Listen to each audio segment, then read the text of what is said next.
বরগুনা জেলা জুড়ে অন্য মাছের ক্ষতি করে নিষিদ্ধ চিংড়ির পোনা শিকার।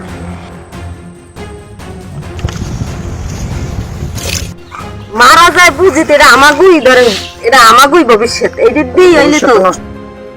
বরগুনা মাছ বাজার, এখানে অন্যান্য মাছের সাথে অল্প কিছু নদীর গলদা চিংড়ির দেখা মেলে প্রতিদিন।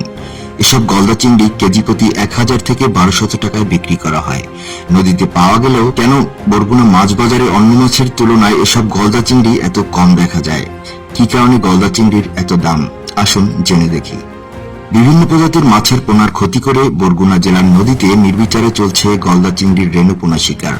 স্থানীয় ব্যবসায়ীর নিয়ন্ত্রণে প্রকাশ্য দিবালোকে জেলেদের অগ্রিম দাদন দিয়ে এক শ্রেণীর অসাধু পাইকারেরা এসব রেণু পোনা আড়তদারদের কাছে বিক্রি করে থাকেন।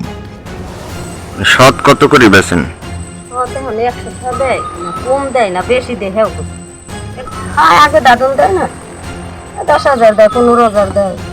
এখন বারবার তো হারে পোনা দেয়, ধরেন হে তো কমিশন খায় না, কিরম খায়। হ্যাঁ না, ওঠা নে না, ব্যবসা করবে হাত ওঠা নেবে না, ব্যবসা করবে না হ্যাঁ ওঠা দেয় দেওয়া লাগবে, ধর্ম আর হাতটা ওঠা দেওয়া লাগবে না, কোনো ধর্ম না হাতটা দেওয়া লাগবে। 2000 সালের 21 সেপ্টেম্বর মৎস্য ও পশু সম্পদ মন্ত্রণালয়ের এক প্রজ্ঞাপনে উপকূলীয় এলাকায় মাছের পোনা আহরণ নিষিদ্ধ ঘোষণা করা হয়। পোনা শিকার নিষিদ্ধ হলেও প্রতি বছর বরগুনা জেলার নদীতে এপ্রিল থেকে আগস্ট পর্যন্ত রেণু আহরণ ও বিক্রির এক মহোৎসব চলে। এই সময়ে জেলেরা মশারি, নেট জাল, ছাঁকনি ও চাদর দিয়ে এই পোনা শিকার করে বিক্রি করে থাকেন।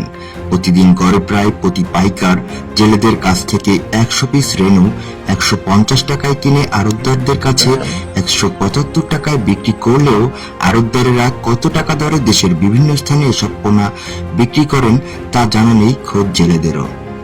সরেজমিনে দেখা গেছে বরগুনার চালিতাতলি টু গোলবুনিয়া এলাকার পায়রা নদীর পাড়ে প্রায় 10 থেকে 12 জন পাইকার রয়েছেন।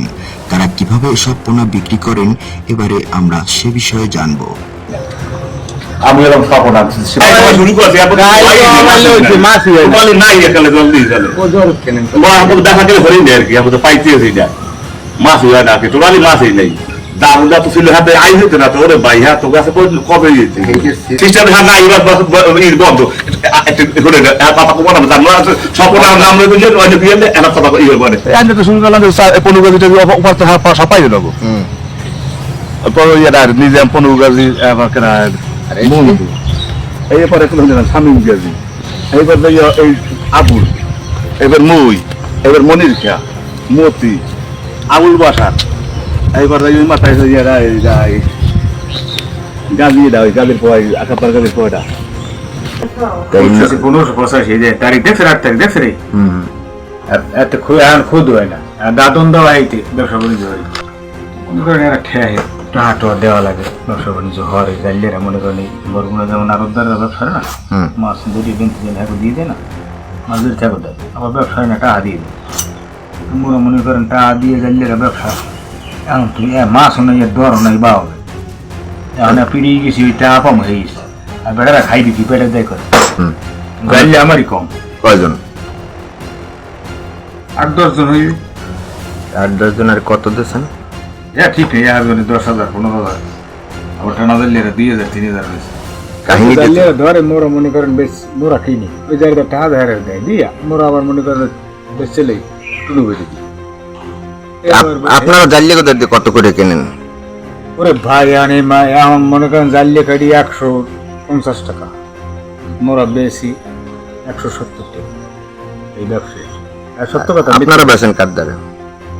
টুলু বেঁধে কি করেন? আমাদের জেলেরা এই মাছের উপর নির্ভরশীল। এই নদীতে আমরা জেলেদেরকে দাদন দিই, জেলের মাছ ধরে আমাদেরকে দেয়, আমরা আবার পাইকারদের বিক্রি করি, ওনারা পুরনো চালান দিয়ে ঘিরে বিক্রি করে। এই সাথে আমরা জড়িত, কারণ আমরা গ্রামের মানুষ এই মাছের উপর নির্ভরশীল, এ থেকে আমরা জীবিকা নির্বাহ করে থাকি। তা আমরা জেলেরা সাধারণত নদীতে যে জাল টেনে গাবলা রাখে, গাবলার পানিগুলো আমার নদীতে ফেলা যায়, আমাদের কোনো এ থেকে মাছ নষ্ট হয় না। আমরা শুধু বেছে বেছে ওই চড়া চিংড়ি পোনাগুলো সংগ্রহ করি, সংগ্রহ করে তারপর খুলনা পাঠাই। এ থেকে আমরা মোটামুটি একটু লাভ রাখি।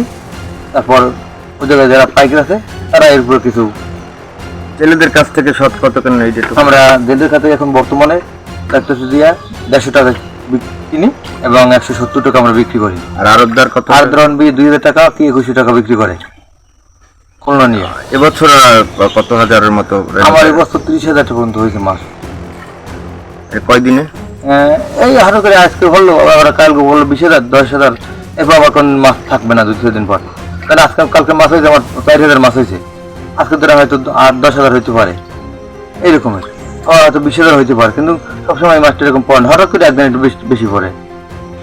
স্থানীয় জেলেরা বলেন, নদীতে সংগ্রহ করা পোনা বরগুনা থেকে প্রতিদিন বরিশাল, খুলনা, সাতক্ষীরা ও বাগেরহাট সহ দেশের বিভিন্ন স্থানের মহাজনেরা এসে চিংড়ির এসব রেণু কিনে নিয়ে যায়। পোনা ধরার সময় বিভিন্ন প্রজাতির মাছের পোনা ওঠে। চিংড়ির পোনা বাছাইয়ের সময় বাইলা, সুরমা, পোয়া, পাঙ্গাস, বাছা, বাতাসি ও পাবদা সহ প্রায় 70 প্রজাতির মাছের ডিম ও পোনা নষ্ট হয়ে যায়। চিংড়ির পোনা বাছাইয়ের সময় অন্য মাছের ডিম ও পোনা অধিকাংশ ক্ষেত্রে নষ্ট হয়ে থাকলেও বাধা দেওয়ার কিংবা দেখার কেউই নেই।